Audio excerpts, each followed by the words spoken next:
Hi, this is Jen Rubin, and this is Jen Rubin's Green Room. We come to you on Tuesday. There has been a stunning international event. It is widely suspected the Israelis are responsible for a coordinated attack via pagers in Lebanon, held by Hezbollah fighters. Some 2,800 as of this broadcast are injured, about 9 killed. And this is obviously a retaliation for an attempted assassination of an Israeli official. And it is one more installation in the ongoing war. And it is a war, it's a low-level war at this point, between Hezbollah and Israel. You'll recall that hundreds of thousands of people on both sides of the border have had to evacuate so as not to come within the range of the rockets. And Hezbollah continues to send rockets into Israeli territory aimed at civilians. So what's going on? Well, the latest maneuver may be the equivalent of a brushback pitch. Israel is telling Hezbollah, don't you even think about a wider war, because we have you completely hogtied. And if that's what it's about, then this can be seen as a positive development, a recognition by the Israelis that a wider war is not in anyone's interest. Now, there's another possibility, and that is that this is the beginning of a wider war, that for whatever political or military reasons, Bibi Netanyahu thinks it's in his interest to have a war. Now, maybe he thinks it could be a quick war, but I have to say, a war at this point, with Hamas still beyond the boundaries of a peace treaty, would be devastating for the Israeli people. It would mar their international reputation, which is already thin. It would, I think, create a backlash among the Israeli public, who polling is beginning to show is shifting much more in favor of a negotiated peace than an endless war to destroy every last Hamas fighter. We don't know yet which it's going to be. And it is a reminder that we need serious people in office because serious things happen. We can't have presidents popping off. We can't have presidents making promises they can't keep. We can't have presidents indulging the worst instincts of our allies, let alone our adversaries. So it's important that we remember at this point that we do have a responsible leader. And if we elect Kamala Harris, we'll have another one. Frankly, I don't think her foreign policy on the Middle East differs all that much from Joe Biden's. There may be more nuance to it. She may express more readily her empathy for the people of people of Gaza, rather, that Hamas has really subjugated for years now. But essentially, she's saying the same thing that Biden is. We need a negotiated settlement. And there is concern, both in Israel as well as in the United States, that what Netanyahu is doing is simply perpetuating the war. We now have the phenomenon that reservists are coming back from Gaza, telling their families and their loved ones, we're not really making any progress. We're just holding territory at this point. And that's why you begin to see the Israeli public opinion shift in favor of a negotiated settlement. Now, meanwhile, the United States is just 7 weeks from an election. It's getting close, folks. Yes, it is. Now, you know, because you listen to this program, that I am not a fan of polls. But even I must concede that there has been a uniform, substantial, across-the-board movement in Kamala Harris's favor since the debate. National polls over the last couple of days show her leading anywhere between 3 and 6%. Those same polls showed Trump beating Biden when he was in the race, and much closer, if not at showing a disadvantage for Kamala Harris before the debate. We're seeing encouraging polls from Pennsylvania, from Wisconsin. These are the critical swing states.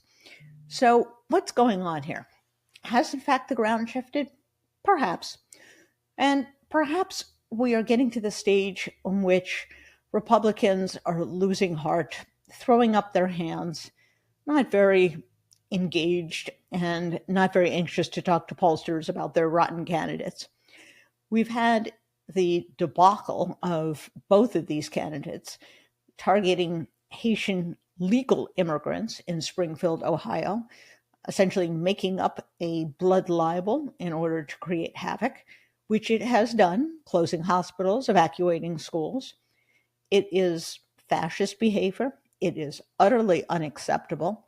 And that a national party should accept this or defend this shows you how far the Republican Party has fallen. Needless to say, it doesn't seem to be helping him any. So I think you do have a tipping point in the campaign in which people have finally gotten whatever reassurance they were looking for from Kamala Harris, and they have been reminded what it was like to have Donald Trump in your life day after day after day. You say, well, how could you forget? It was terrible. We all remember. Yeah, but people don't. People who aren't glued to their TV screens and their computer screens and their phones don't necessarily remember how crazy it was, how unhinged, how defensive he was, how obsessed he was with things like crowd size. And so when they see it, it's a bit of a shock. And that's why her message, I think, is so perfectly designed. Turn the page. Get rid of this guy. End his political career. Send him packing. Send him to courtrooms or send him to jail. But do not have him reoccupy the White House. It also is saying there is a new way forward. Trump is about the past. Make America great again. She's about the future. A new way forward. It couldn't be any clearer. Now, I will also point out a very interesting endorsement. I don't usually think endorsements mean a whole lot, but this one I think does. It comes from Scientific American. That's a storied science journal. It's been in existence 179 years, and this is the second time it has endorsed a president. The last time was 2020 when it endorsed Biden, who was also running against Donald Trump. Why would a science magazine endorse a presidential candidate? Well, it's a really interesting op-ed. It essentially says you got one person who believes in science, who recognizes science, who deals in the real world, who deals in facts, who has, for example, a commitment to green energy, who understands climate change, who is making healthcare more accessible to individuals, who understands the technological revolution and is helping to create jobs that will be able to thrive in the new economy. And you have someone who is abandoned reality, who operates in the world of fantasy and fear and propaganda. And it's interesting that a science magazine would put that choice before us. Do you believe in reality? You believe in the Dark Ages, or you believe in the Age of Enlightenment? You believe in astrology or astronomy? That's the choice. And although the science journal doesn't go this far, I would say this. When one side decides to go to war with facts and science, it is invariably an authoritarian movement. That's what authoritarians do. They don't want facts to get in the way. They don't want reason, logic. They want to mold reality to their will. They want to use it to manipulate people. That's why you get junk science with dictators. That's why you see independent intelligentsia imprisoned, punished, ostracized. For the authoritarians out there, facts are kryptonite. They are the stuff that gives people independence of thought, and a basis by which to critique their performance. You can't have that with Donald Trump. And that's why he is a threat not only to science, to health, but really to our entire democratic process. Because without facts, without reason, we can't have a democracy. And that's what that is all about. So there's a lot to be encouraged by. But I will say this: we have 7 weeks to go. We just had another assassination attempt, although the gunman did not have a line of sight and did not get any shots, involving Trump. We have, it seems, a never-ending series of revelations, comments. We have a vice presidential debate coming up. We have world events that are beyond the control of any one individual. So a lot of stuff can happen. And that's what the next 7 weeks are going to be, a lot of stuff. It's one reason why you want to check your registration and make sure you vote early if that is an option. You want to bank those votes. You want to make sure that a snowstorm or an illness doesn't interfere with your voting on election day. So do it early, get it in. Give people who are allowed to process votes early in some states the opportunity to do so. So we get a quicker, not a slower count on election night. That's a long way of saying Kamala Harris and the Democrats have to run through the tape. And they want to win by a significant majority. So Trump's effort to claim it was rigged, claim it was stolen from him, which he will seem even more ridiculous than it did in 2020. So a lot to be happy about, a lot to be anxious about, but do your part. Democracy depends upon it.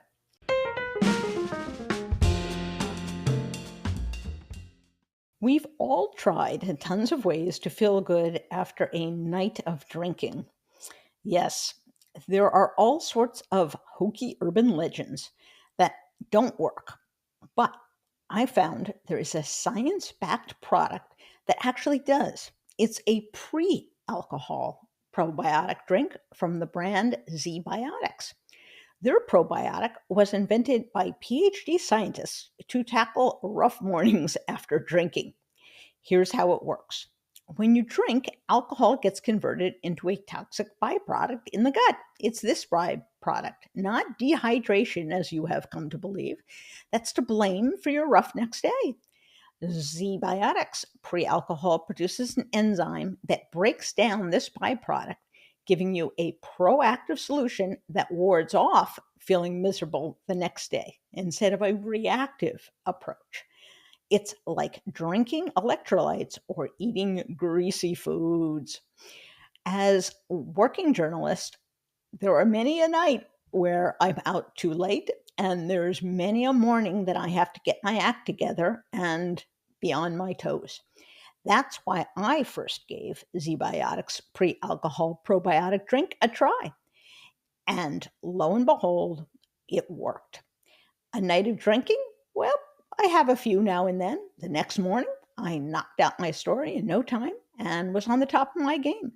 So that's what ZBiotics did for me. I'm more energized and excited for a busy work and social season, and their pre-alcohol solution can keep you living your best life too. You need to try it.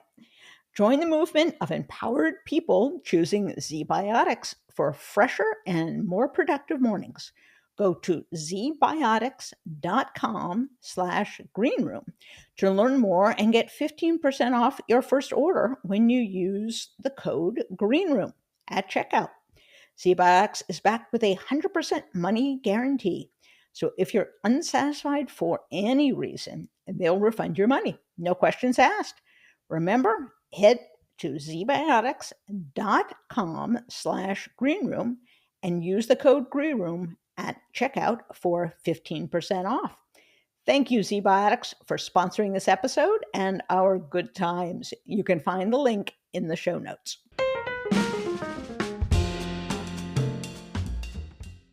I don't know if I can take all this good news. Since the debate, we've had a lot of polling, and it looks pretty good for Kamala Harris. And a lot of the polling looks pretty good for a lot of Democrats in the Senate races. Have things moved? Is this an illusion? Is this more inaccurate polling? All of you know that it's a bit strange for me now to be focusing on polling since I hold it in such low esteem. But it's hard not to think that something is going on when all the polls move in a significant way in the same direction after some pretty significant events like the debate, like the Taylor Swift endorsement. You got to ask what is going on. And I am never quite sure what to believe where polling is presented.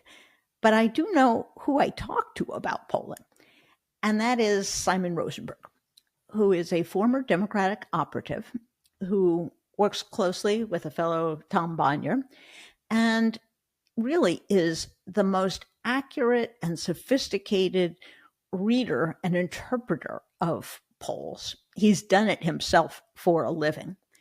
And he was one of the few people, I was another one, who suspected and told us that the red wave was going to evaporate, and it did.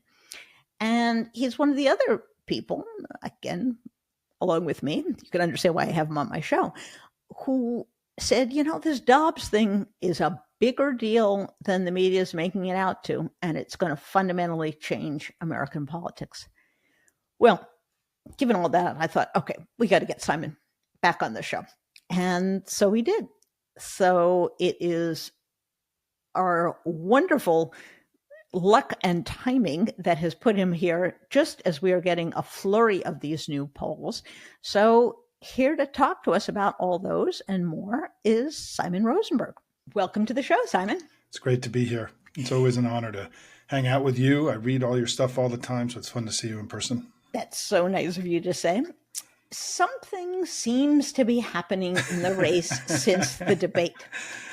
As one who has been consistently skeptical of polling, particularly polling months out, even I have to recognize there seems to be a little bit of a pattern here. What do you see in the state polls and in the national polls since the debate? So before the debate, Kamala Harris had a 2 to 3 point lead in the national polls. It was very consistent. The data was remarkably consistent. It's unusual in an election for data to all be saying the same thing.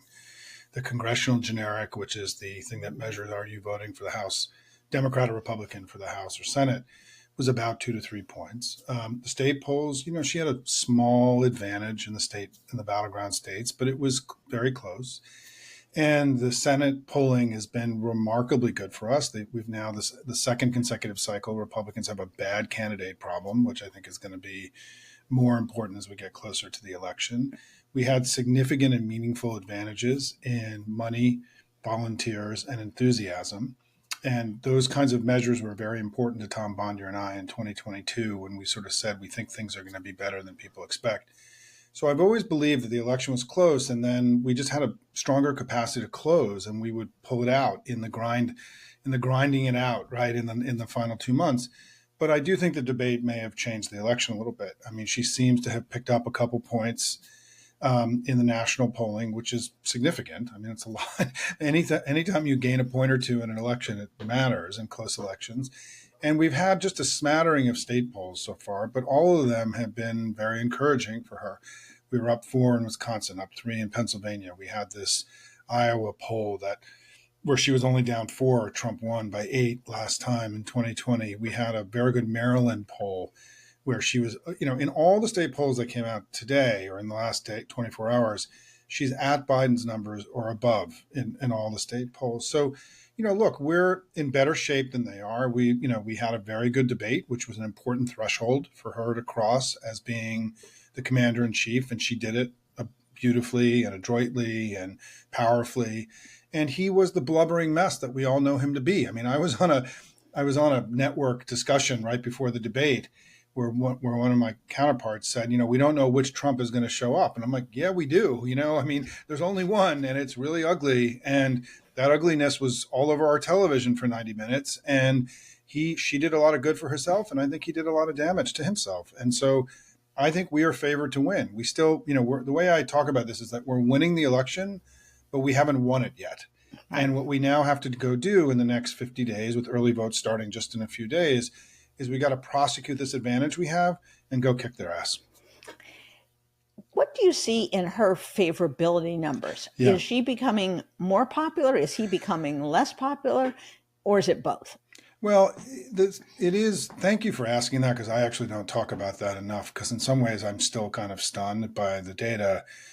She's regularly polling with higher favorabilities than unfavorabilities. And we haven't really seen a major politician like that in a while in American politics. And I think it's, they talk about political physics or electoral physics. I mean, she's doing something right now that was, sort of many people believed we wouldn't see a major politician achieve positive status on favorabilities again, just because of the polarization of the country and the partisanship.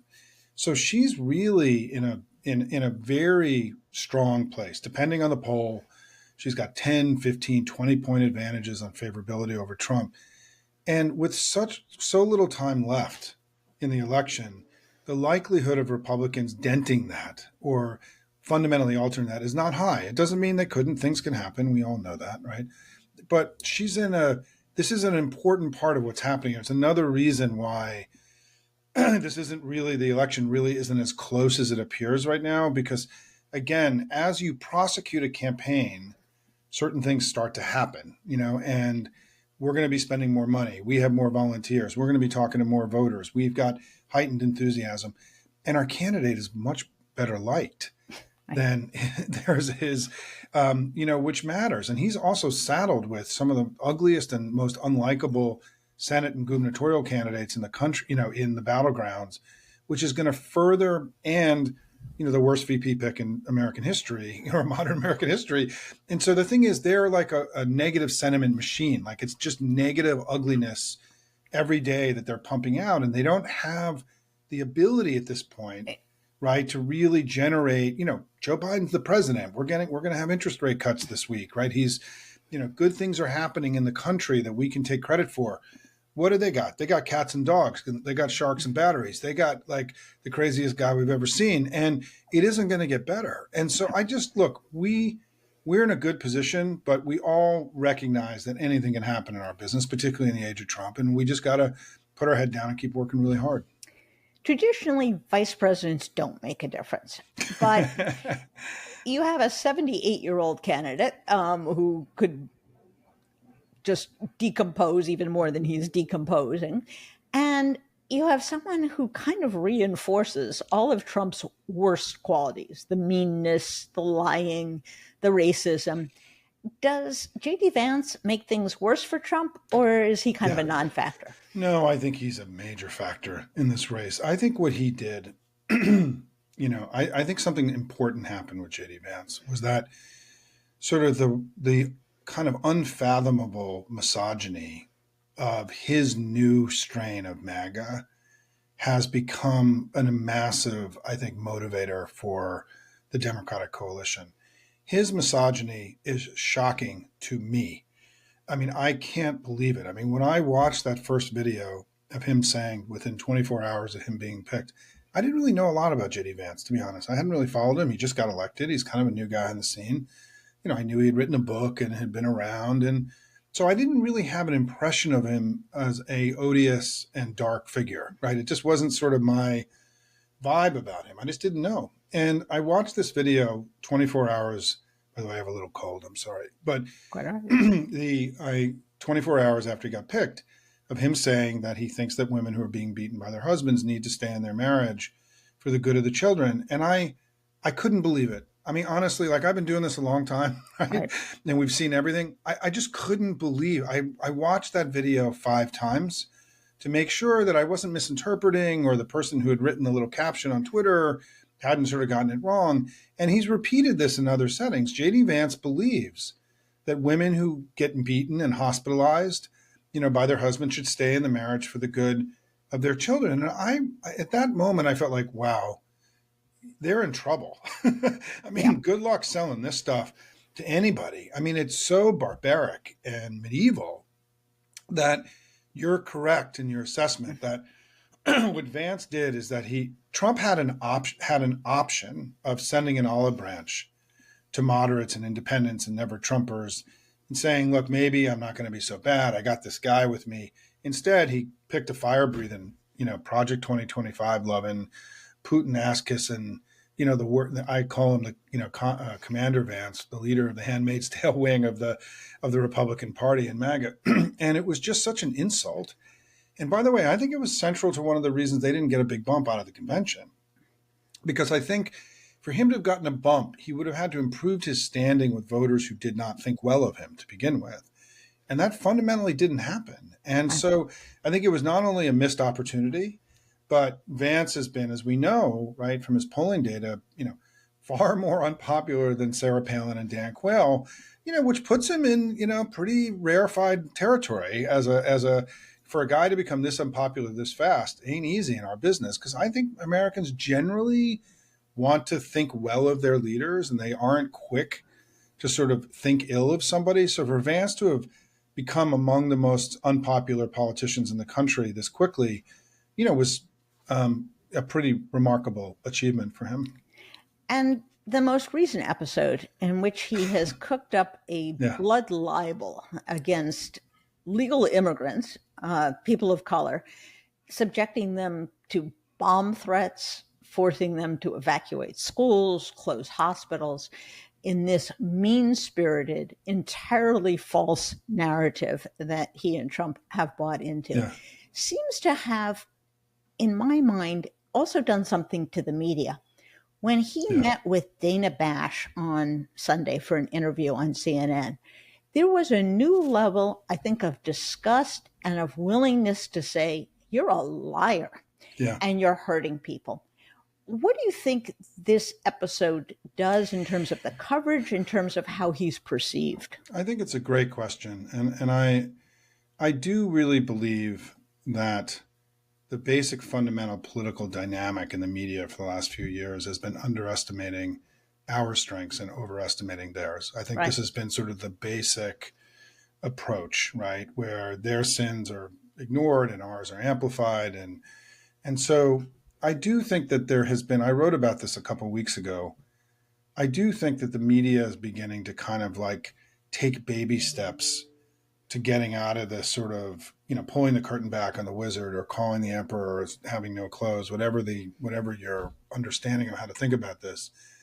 And I think it's been, it happens gradually, right? It's step by step. And I think you're right. I think sort of the outrageousness of this episode coming on the heels of the debate, where it was so obvious that they were trying to change the subject in sort of a disgusting way. Because, by the way, not only have these hospitals and schools and universities and colleges that have been altered, are probably 85% white, right? I mean, it's like, it's not only targeted at Haitians, right? It's like affecting the entire, now they canceled their major fall festival in the city, right? And these are JD Vance's constituents, right? These are his voters. These are his people. This isn't the other. These are his peeps, right?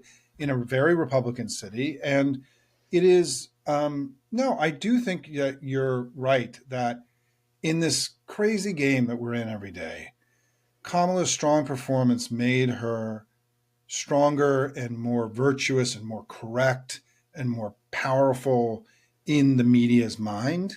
And Trump, there was blood in the water with Trump, right? Yeah. He looked unbelievably weak and pathetic. It was undeniable. He was, by the way, I would argue just as weak and pathetic in the first debate, but that got obscured by Biden's, terrible performance. He was just as bad at the convention, right? I mean, like every time he speaks, and this is why they have a serious strategy problem now. I mean, the election is starting to slip away from them. And how do they change the trajectory of the election? What tools do they have? They don't have many, because they don't have candidates who can do it, right? Because both of them create more mess than they clean up, or generate more negative news and hurt themselves every time they speak. And so they have to do it with advertising. And the problem is we're going to have more money and more ads and greater field operations. So, they're in a really difficult spot. They don't really have any obvious way to change the trajectory of the election. We know from 2016 that I was saying similar things in October of 2016, and then they found a way to change the trajectory of the election. They had James Comey do it for them. And so there's always a possibility that extraordinary things happen, which is why we got to run through the tape or whatever anybody says. But they are now in a, I think the recriminations of the down ballot Republicans, because, and people who still care about the Republican Party. I mean, it was interesting to watch some very prominent Republican senators, for example, go after Trump for Laura Loomer, and really kind of break character, right, around something that to all of us seems kind of obscure and weird. But where that's the place they're going to break from Trump, right? Not on all this other stuff. They're going to break about having Laura Loomer around, and what do we need to know? And so I do think that this has been a really, really bad, stretch for Trump and Vance. And the problem is it's getting late. Yeah. And, their ability then to, the way to think about it is that, it's halftime and we're up by a few points and they have to, claw and get their way back in it. And it's not going to be easy for them. And I, Trump can't do another debate, right? That would be one option. And he may agree to it at some point, right? They may decide to do the Hail Mary and have him go and do another debate. But man, it's just, as somebody who's worked on campaigns, it's just very hard to see their path forward. That isn't anything other than just a lot of trouble for them at this point. And who does have a debate upcoming? JD Vance. And I have not entirely in humor suggested he might not be able to make it. And it would be a good idea to pull him. Obviously, when he goes and screws up, Trump will disavow him. But as you said, the more you see of these guys, the less people like them. Let me shift gears just a little bit to House and Senate. Yep. In House races, traditionally, they've had less name ID. So as goes the presidency, so goes the House. Is that the case here? And are there other factors at play that may allow House Democrats to either do better or they should be concerned they might be doing worse? Well, it's a great question. These are all good questions, Jen. I'll come back on. I'm enjoying. I know you're doing good. I mean, this is an interesting interview, actually. And I shouldn't expect anything less. By the way, I should say. I mean, it's a very interesting question about how House races work, because when I was the senior advisor to the GCCC in 2018, a lot of our strategy was we felt the midterm would be bad for Trump. And we just focused on getting the name ID of our candidates up, because in 2016, there had been, during the presidential year, an enormous drop-off from Clinton down to the House candidates. And, so this huge swell of money that's come into our system and swell of volunteers that has also not just come into Harris and Walz, but it's come into every federal race. Every Senate and House race has seen an enormous upswelling of money and volunteers to do the work. That is, above all else, that's going to go towards name ID, right? I mean, and make sure that when people vote at the top of the ticket, there isn't a significant drop off. And so we have more tools because of all the money our grassroots is giving and all the work they're doing. And because many of, we have 8 or 9 of the key races are in places like New York and California, where they can draw upon huge reservoirs of volunteers. We have more tools to get the name ID out there. And I will tell you, I've interviewed, I endorse House candidates. I've raised over $1 million for the top House candidates in the country. Universally, everyone I interviewed after the change, told us that they had seen an enormous upswelling of volunteers and money. So I do think that this is a smart committee. The GCCC this cycle is very smart. I think they've been very measured in how they've crafted the field and where they're putting their resources. I think they've been really smart and not overreached and not underreached. I mean, sometimes you can be under ambitious and not shoot high enough, and other times you can shoot too high. I think they've done a very good job at crafting the battlefield this time to take advantage of the opportunities that we have. And there's just a lot of optimism because, as you know, it's 17, I think now, Republicans are in districts that Biden won. Right.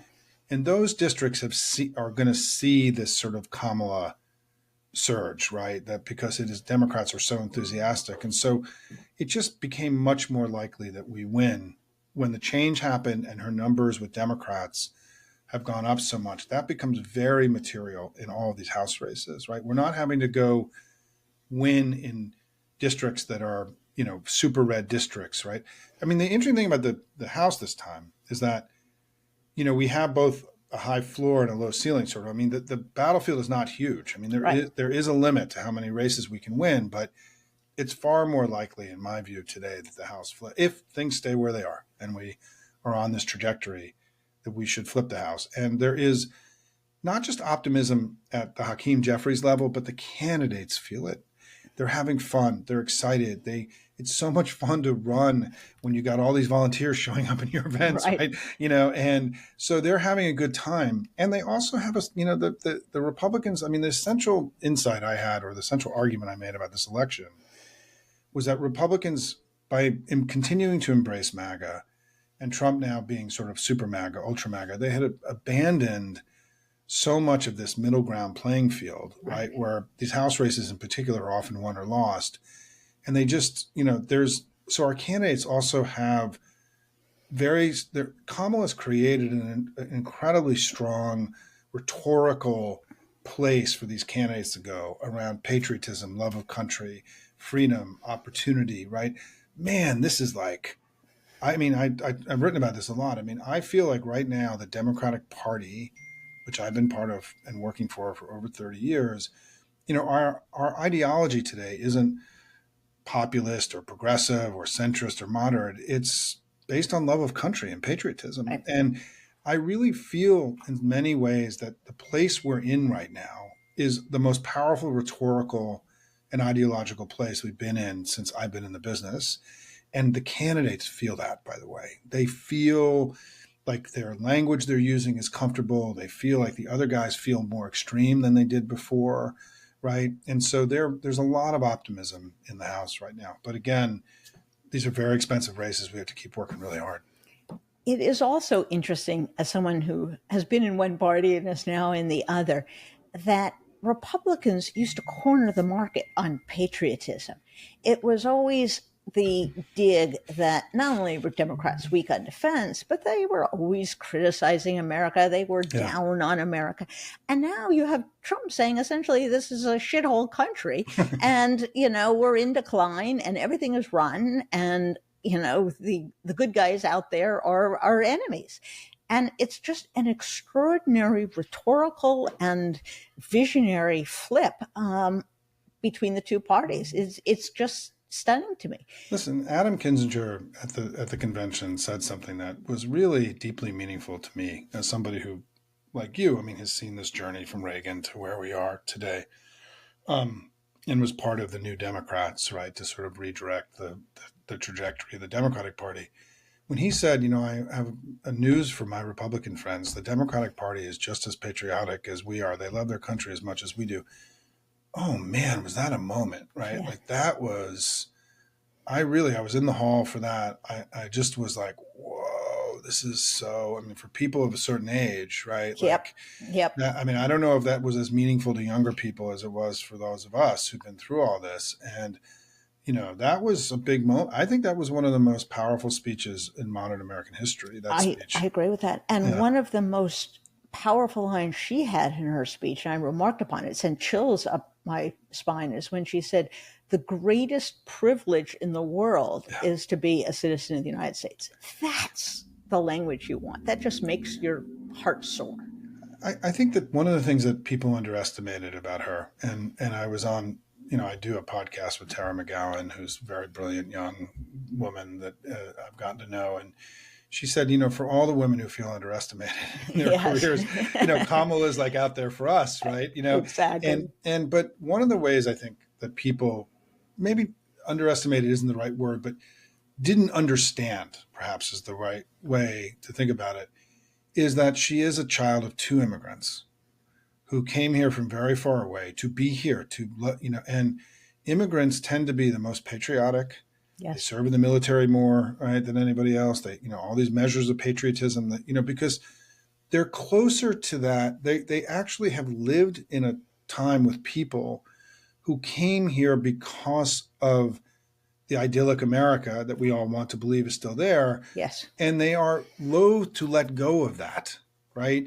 When they go. So Kamala Harris, in addition to being all these other things that she is also very close to the aspirational immigrant experience, which is one of the reasons why I think when she talks about opportunity, it bites. It's meaningful to her. This stuff is conveying something deeply powerful because she herself had the serendipity, the opportunity, all these things you could talk about to go through the journey that she really went on, like this middle-class family, right? That it's an incredible story. Kamala's story is incredible. And I think people don't realize how connected it really is to her immigrant experience. And it's why I feel like she's been I've believed that one of the reasons that Joe Biden struggled to connect on the economy over the last few years is that during COVID, we became the shutdown Democrats. Right. And they were, and that Joe Biden kind of got branded as a guy, or the way I say it, that we got on the other side of opportunity with too many voters. She's putting our party back on the right side of opportunity. Right. And this is very powerful for us. Yes. And the fact that the FT had economic polling data showing us now being ahead on the economy over Trump is a huge political achievement by the Harris campaign. Right. It's huge. And they deserve a lot of credit for that.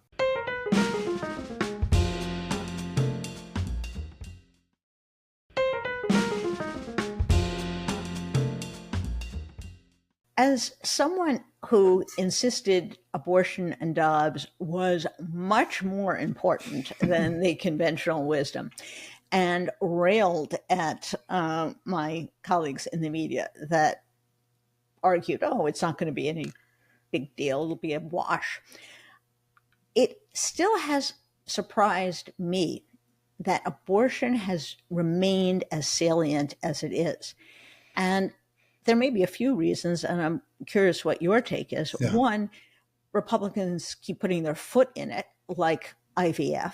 And the other is the reality of this cruel, misogynistic policy that all of us predicted is, in fact, coming to fruition. And we just had a report this week from ProPublica, which is a national treasure, that at least 2, and they suspect more, women in Georgia died because of these bans. What's going on here, and how do you think that's going to continue to ripple through the body politic? So, Jen, in 2022, when I was out there saying the election was going to be better for Democrats than most people believed, and you and I talked frequently during that period, Tom Bonnier and I often said that we think that as bad as abortion was going to be in 2022, it was going to get a lot worse for them, because these abortion bans were going to kick in, and the awful reality of what the right, because it wasn't just the ending of Dobbs. Yes. Dobbs could have ended, but then they had all these trigger bans already passed. They were ready.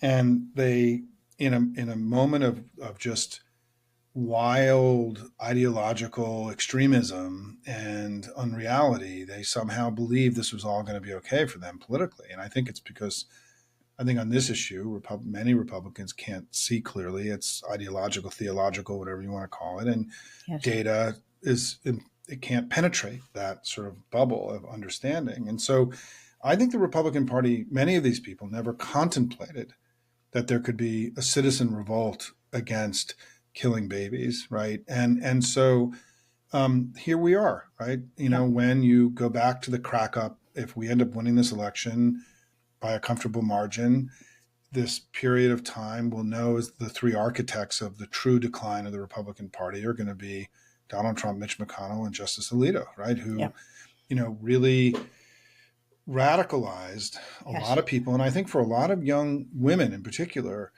how can you ever go back to this party after what they've done? Right. And I'll give you an example of this, right? We talked about the misogyny.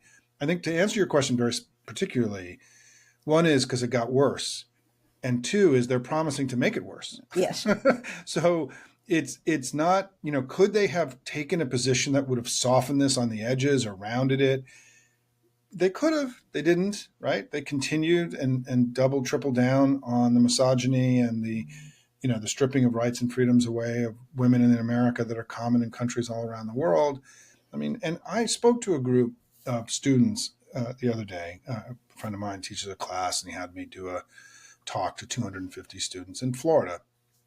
And this came up as a question. And I said, I just want to say to all the women in the room, because my daughter's in college on the West Coast, and so she's the same age as the people I was talking to. And I said, you just need to realize that because of Donald Trump and Ron DeSantis, you have fewer rights and freedoms now in your life than women do in Mexico and Brazil and throughout the modern world. And they want to make it far worse. They're going to keep going. And it was painful for me to say this, right, in this room, but I felt obligated to say it and to not sugarcoat what we're really doing. Is that these 20-year-old women who just want to go live their life, I actually said, it is more likely now that you're going to die in childbirth than it was before because of them. Yes.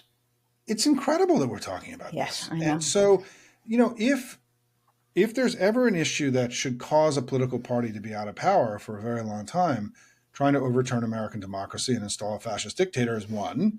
The other one is this. Right? Yes, and, exactly. And they've done two. And that's why this election is nothing like 2016 and 2020. And all these pundits who are talking about how it's just going to be like 2020, you expanded the rhetorical ability for us to discuss. I mean, they're just unbelievably full of shit that this election is going to be like 2020, right? Donald Trump and the Republican Party don't resemble anything like the party of 2020 or 2016 because of all of this.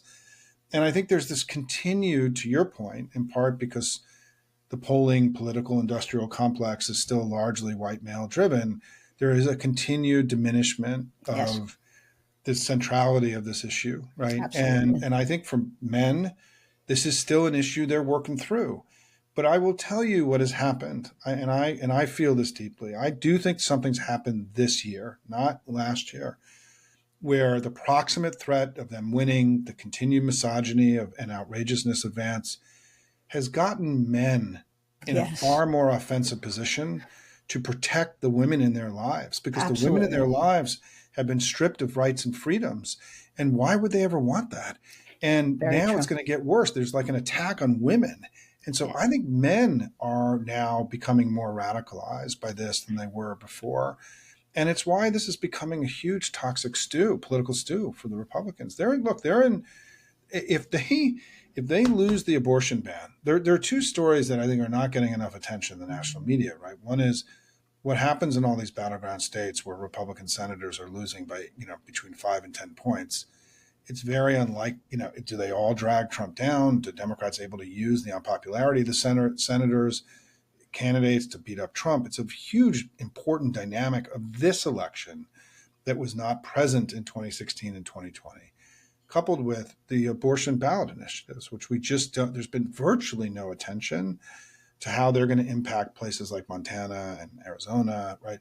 And if we win the ballot initiative in Florida, and if Ron DeSantis loses that, given how hard they're fighting, it is going to be an incredible blow to this movement, to the Handmaid's Tale, wing of the Republican Party's efforts to, the idea that there will be confirmation they've gone too far. Yeah. And they need to pull back and they need to readjust and hopefully someday sue for peace on this, which is what we want, I would say two things. One is it really does help to have a male second gentleman who does get out there and support a strong woman. And I would not underestimate his role as a role model for other men. I think he's been marvelous on many issues, including this one. I would also say I had to laugh. Someone did a poll that said, since 2016, young women have gotten to be more progressive. Right. I had to laugh. I wrote a book about it. Yes, it's how women save democracy. They were injured. They were floored. They were devastated by a country that would elect Donald Trump. So yes, women and young women have become more progressive. Let me transition to what you were just talking about, which is the Senate races. When you looked at the map at the beginning of the season, it didn't look great for Democrats. You had Ohio, you had Michigan, which is kind of iffy. of course, you have Florida, Texas, we also Yeah. have Arizona, Nevada, which can be dicey. And, you were thinking, oh, God, they could lose 4, 5, 6 seats. Yeah. It seems like the only seat where there's real concern at this point, and caveat about polls and Yep. subsequent events, might be Montana. And I'm not even sure Montana is at risk. Why Yeah. is this happening? And why are Democrats talking about Nebraska, Florida, Texas? Yeah. Look, it's amazing. And I think this is why, I said this in a discussion I was in earlier today that, we're ahead by now 3 to 4 points in the national polls. We're ahead in the congressional generic. We have, we're now seeing, by similar amount, we are seeing these huge financial and enthusiasm and volunteer advantages. And we're seeing Republicans just sucking wind in the Senate races. Yeah. They sucked wind in all these off-year special elections over the last 2 years. And, there's like no good news here for them anywhere. And so I do think that where the map is now is that we are in, comfortable positions in virtually all those races. And I think that the stuff with cats and dogs having been in Ohio, I think Democrats are probably going to redirect more money into Sherrod Brown, who is winning. Yes. But there's now kind of uncertainty in that state, right? Like there's volatility there now that we just have to make sure he comes out the other side of, right? And so I think there's a renewed call to keep focusing on him. He's leading, but that's a little bit closer and it's a much harder state. And then Montana, the way the family views Montana right now is it's a toss-up. Yeah. I mean, I know that the last 2 polls that were done, which the Republicans are spinning very hard because they need some bit of good news they can try to find somewhere, and they're overspinning this. The last 2 polls that were done in Montana that showed Tester down were done by the Republican Party of Montana and by Trump's pollster.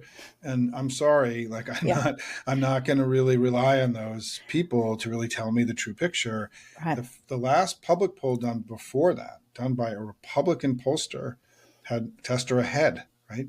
So in talking to one of the top Senate people a few days ago, the way we talk about that race is that it's a toss-up and it could go either way, and we just have to keep working really hard. Will one of these other stretch Senate races really materialize for us? I think we're going to know very soon. I think that,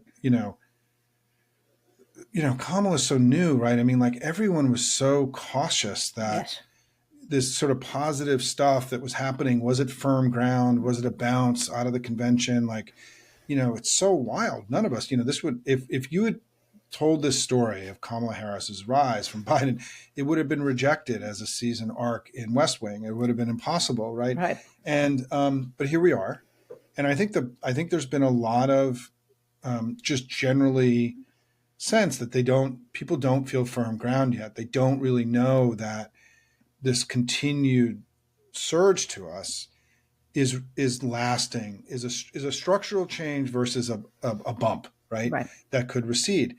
My own view is I think it's structural. I mean, we're going to find out. And I think the party committees are probably spending an enormous amount of money right now in really trying to understand where Texas and Florida really are. And what your viewers and listeners need to realize is that going into those states is $100 million thing, right? This is not, yes, we can win those states, but at what cost? And what does it do to other places? Does it mean we lose Ohio, right? Like, so it's not simple, and there is not unlimited money and resources. And so I think we should be encouraged by the polling we've seen in Texas and the polling we've seen in Florida.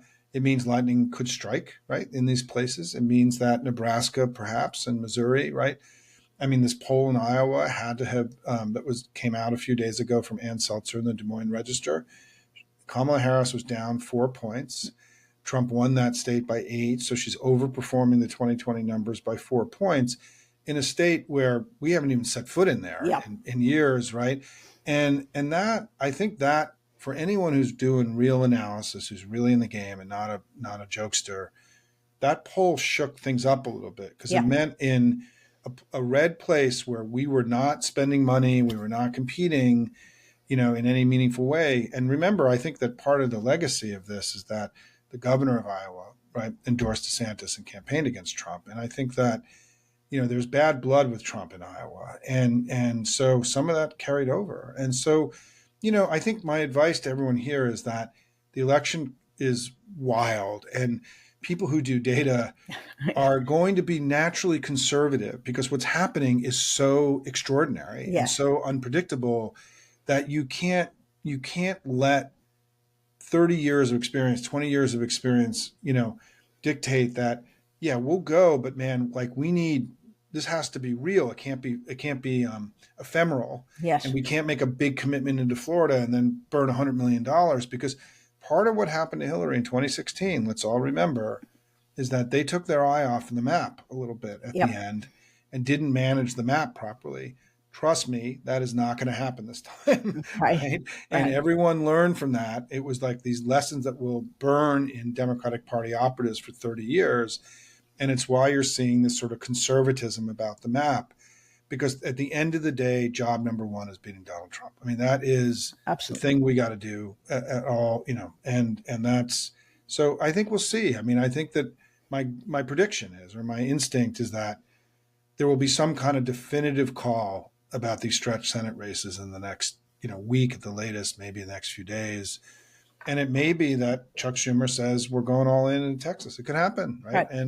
But I don't know. I think the thing to keep in mind is that if she's really surging now, or making significant gains with younger people of color, young women, young Hispanic women, young Black women, some of the data that Tom Bonnier has been sharing recently, Texas is got a very, very big Black and Hispanic population. I mean, demographically, I think it's in my gut, Texas may respond more to her than Florida, but I don't know. I don't know yet. And we just have to keep, watching and keep our eye. It's fascinating. And I wish, if we had today, if today was in June, I think we would have gone into one of those two states. It's just so late. And there comes a point where, this late, it's very hard also to get a dollar for a dollar, right? Yeah. And spend, because the infrastructure isn't there. So these are tough decisions. The family's going to have to make these in the next few days.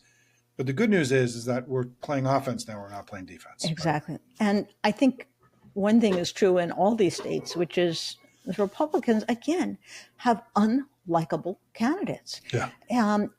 In fact, Ted Cruz is so unlikable that Liz Cheney has endorsed his opponent, who, by the way, is a very good, very charismatic guy, Colin Aldred, who is pretty well suited for Florida. He's a pretty conservative Democrat. Yeah. And the other thing I would say is that sometimes at a national level, we miss another dynamic. Florida has a gonzo issue in homeowners insurance. You cannot get your home insured in Florida. And I wonder if third-party spending on that issue alone, targeted at Florida homeowners, could move the needle a little bit. And it's an issue like that where we don't see at the national level, but it may not take much to push people. So, I was in this whole issue about Florida, and I have a long history in Florida. I am doing political work in Florida. I did the first Spanish language advertising the Democratic Party ever did in Florida 20 years ago. I mean, I was part of the team that, picked the lock, and where, we won in 2012 and with Obama and so on. And there was a lot of work that went into that over many, many years and tens of millions of dollars. But so I've spent a lot of time there, and I'll say that there is the ballot initiative, what's happening about the abortion ballot initiative is a little bit stunning to me. I mean, I knew all the polling last year in the spring was that it would get over 60 and pass, but it's still over 60 in polling, and it's September. And there are a lot of Republican women very publicly working to unravel the 6-week abortion ban in Florida. And this is a huge problem for DeSantis. I mean, this is a cleavage. I mean, just in the way you had your own journey. Yes. Right through all of this, The whole political science theory is that if you vote for a certain party 3 times, then you're now part of that party. And, we now are going to have Republicans, former Republicans, they may still consider themselves Republicans, the equivalent of Reagan Democrats, right? I don't know what we're going to call them, Harris Republicans, right? Harris Biden Republicans. We now will have Republicans in these battleground states who voted with us in 2018, voted us in 2022, voted with us in 2020 and 2022, and may vote with us. And, Liz Cheney, one of the things I would love to come back on after the election is, do people like Liz Cheney and Adam Kinzinger at this point is going back to even some newly reconstituted center-right party even really possible, right? She's now, for the second election cycle in a row, she's endorsed Democrats. She's now campaigning for, she's now the second cycle in a row. She's campaigning for individual Senate candidates. She's voting Democratic. There's something really kind of incredible here. And one of the things I wonder is that, we had a huge party realignment 60 years ago in America in the 1960s. Are we going through something that's a little bit more profound than we even understand right now? Because I think the assumption is that many of these folks will just snap back go into some reconstituted center-right party, either called Republican or called something else. I don't know. What happens if the new RNC chair in January, if Trump loses, is a fire-breathing MAGA person? And, and so I think what's going on with Republicans, like the things we've discussed earlier, it's been downgraded in significance in ways that I always have felt have been wrong. I feel the fact that, I'm on the same team now with Dick Cheney, and you and Stuart Stevens, and Bill Kristol. Oh my God, how is that even possible? Thank God all of you have shown the courage, right, to stick to your knitting. And so I think that this is really, I think, a much bigger issue than we all really understand because we're living through it. But there's something we should talk about this after the election because it's really important. I think that is a fascinating, very timely point. And we will have you back after the election because we're going to want to know what happened and why it happened. Thank you so much, Simon, not only for talking sense, for talking people off the ledge continually, which, seems to be your job. By the way, I get the same comment from people. Oh, thank God you've kept me sane. It's like, hey, I'm practicing medicine without a license. Sorry. But thank you for all you do. And thank you for the data, the facts. Facts matter. So thank you. And we'll look forward to having you back another time. Thanks so much. And keep up the great work, Dan. I enjoy our back and forth in DMing and other things when we just, two of us look at each other and go, what in the world was that? Right. Just exactly. the craziness that we're witnessing with our own eyes. It's been fun to be with you. And thank you for all that you do. It's a fun ride.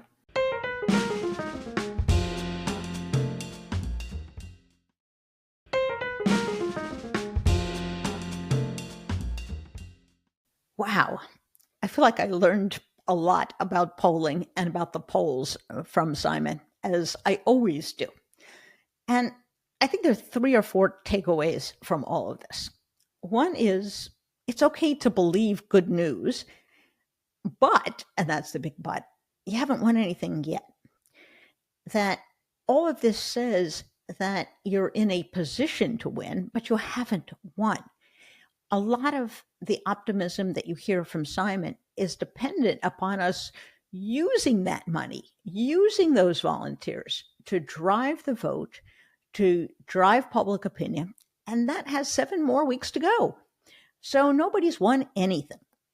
It does mean you would absolutely rather be the Democrats than the Republicans, because as he described it, not only are the Republicans behind, but they got nothing to change the direction of the race because their issues are cruddy, their candidates are worse, and at some point, public opinion hardens, as it were. People say, okay, I saw the debate, I made up my mind.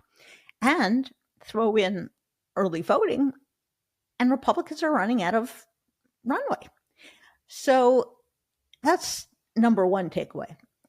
Number 2, I think, is that candidates matter, people.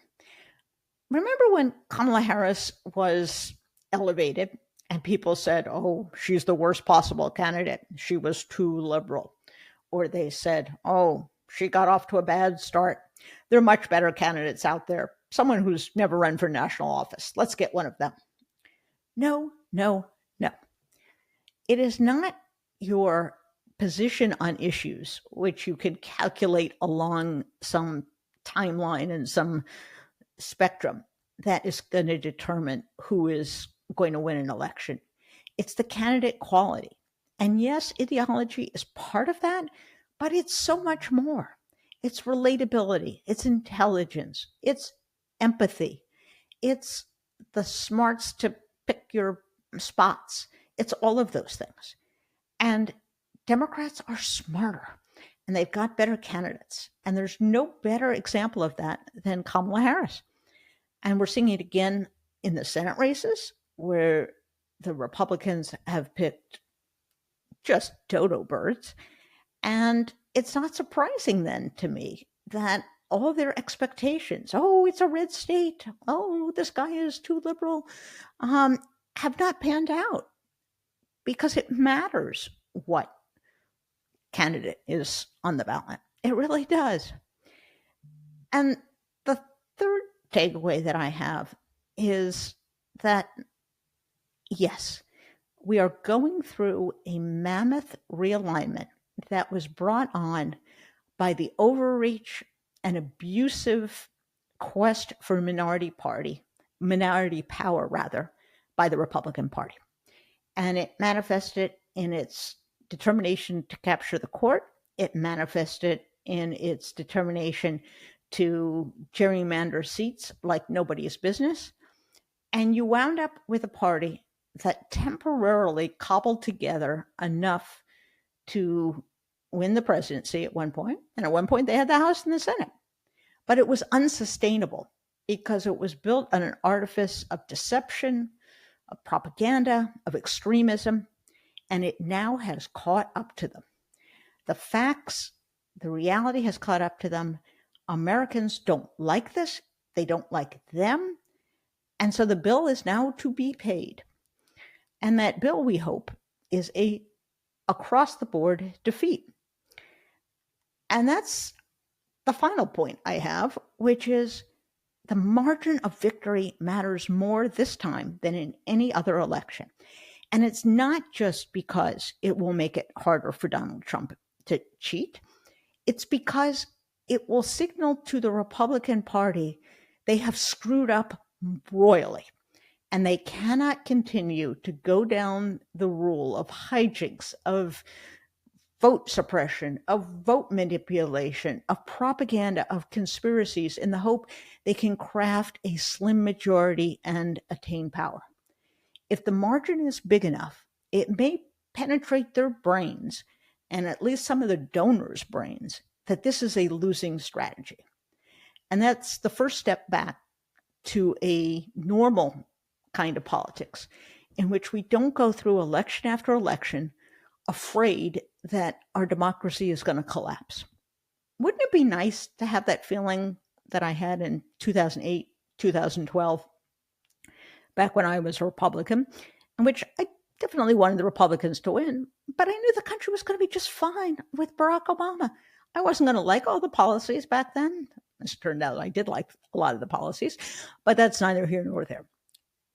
But I had the sense, hey, they're two decent people. They're both patriotic.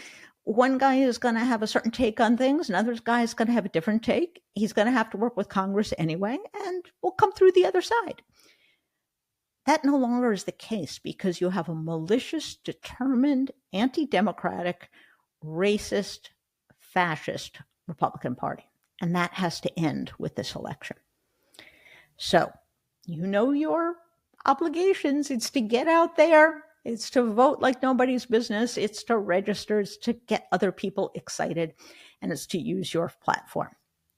So, remember, if you like this show and you like our other show, please tell your friends, relations, colleagues. They can follow us wherever they get their podcasts. Bye-bye.